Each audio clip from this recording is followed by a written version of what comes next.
तो चलिए आज बात करते हैं मॉर्गन हाउसल की जबरदस्त किताब द साइकोलॉजी ऑफ मनी के बारे में।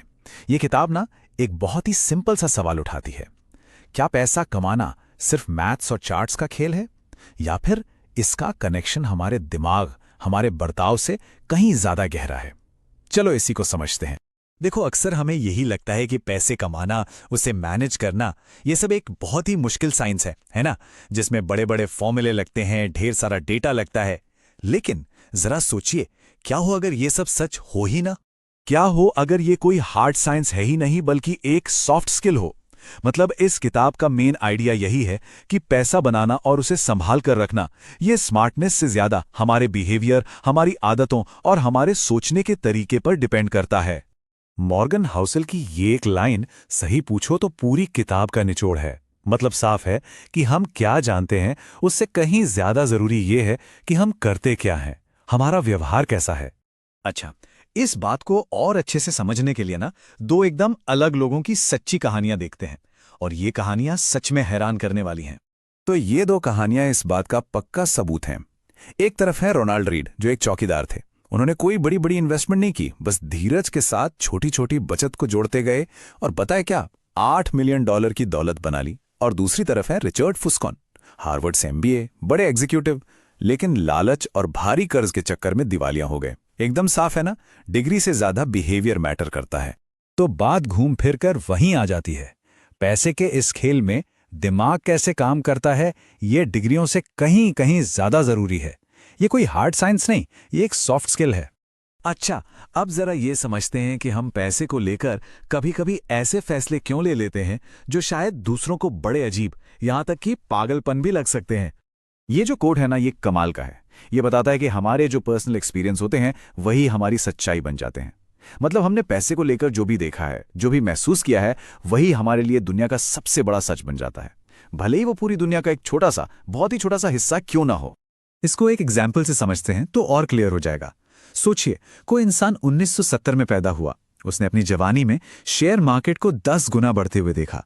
अब सोचिए उस इंसान के बारे में जो 1950 में पैदा हुआ। उसने मार्केट में कोई खास ग्रोथ देखी ही नहीं।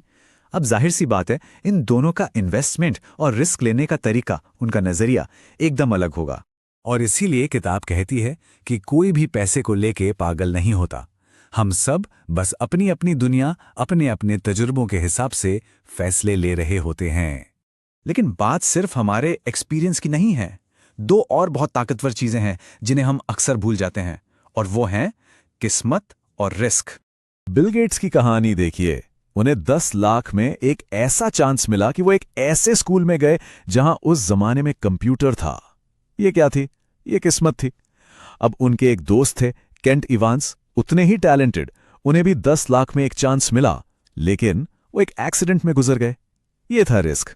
मतलब किस्मत और रिस्क एक ही सिक्के के दो पहलू हैं।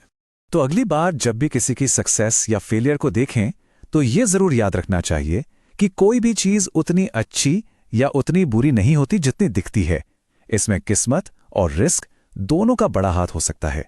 चलिए अब एक और मजेदार कॉन्सेप्ट पर आते हैं, और वो ये है कि अमीर बनना और अमीर बने रहना, ये दो एकदम अलग अलग स्किल्स हैं। देखिए, अमीर बनने के लिए आपको रिस्क लेना पड़ता है, ऑप्टिमिस्टिक रहना पड़ता है, आगे बढ़कर चांस लेना पड़ता है। लेकिन अमीर बने रहने के लिए इसका उल्टा चाहिए। इसके लिए चाहिए विनम्रता, थोड़ा सा डर, और ये समझ कि जो कमाया है वो जा भी सकता है। ये पूरा का पूरा सर्वाइवल का खेल है। अच्छा, वॉरेन बफे को तो हम सब जानते हैं, है ना, दुनिया के सबसे महान इन्वेस्टर्स में से एक। पर क्या उनकी कामयाबी का राज सिर्फ और सिर्फ अच्छा इन्वेस्टमेंट करना है? ये फैक्ट सुनकर शायद होश उड़ जाएं। वॉरेन बफे की जो लगभग $84.5 बिलियन की वेल्थ है ना, उसमें से $81.5 बिलियन उनके 65वें जन्मदिन के बाद बने हैं। सोच सकते हैं, ये तो कमाल ही है। तो इसका सीधा सा मतलब क्या हुआ? बफे की असली ताकत है कंपाउंडिंग, यानी बहुत लंबे समय तक मार्केट में टिके रहना। उनका स्किल बेशक इन्वेस्टिंग है, पर उनका सीक्रेट है टाइम। तो चलिए अब इस किताब के सबसे गहरे, सबसे फिलोसॉफिकल सबक की तरफ बढ़ते हैं। एक बहुत ही मशहूर कहानी है। एक पार्टी में लेखक कर्ट वोनेगुथ अपने दोस्त जोसेफ हेलर से कहते हैं कि देखो, वो जो हेज फंड मैनेजर है, उसने आज एक दिन में तुम्हारी किताब की जिंदगी भर की कमाई से ज्यादा कमा लिया। तो हेलर जवाब देते हैं, हाँ, लेकिन मेरे पास एक ऐसी चीज है जो उसके पास कभी नहीं होगी, और वो है इनफ, यानी पर्याप्त। यही है असली दौलत। और जब ये इनफ वाली फीलिंग नहीं होती तो क्या होता है? रजत गुप्ता का केस देखिए।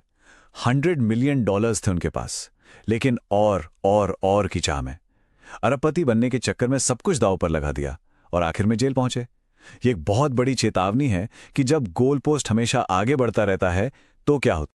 तो फिर सबसे मुश्किल फाइनेंशियल स्किल क्या है? जवाब बहुत सिंपल है पर बहुत गहरा है। गोल पोस्ट को आगे बढ़ने से रोकना, ये समझ जाना कि कब रुकना है, कब कहना है बस इतना काफी है।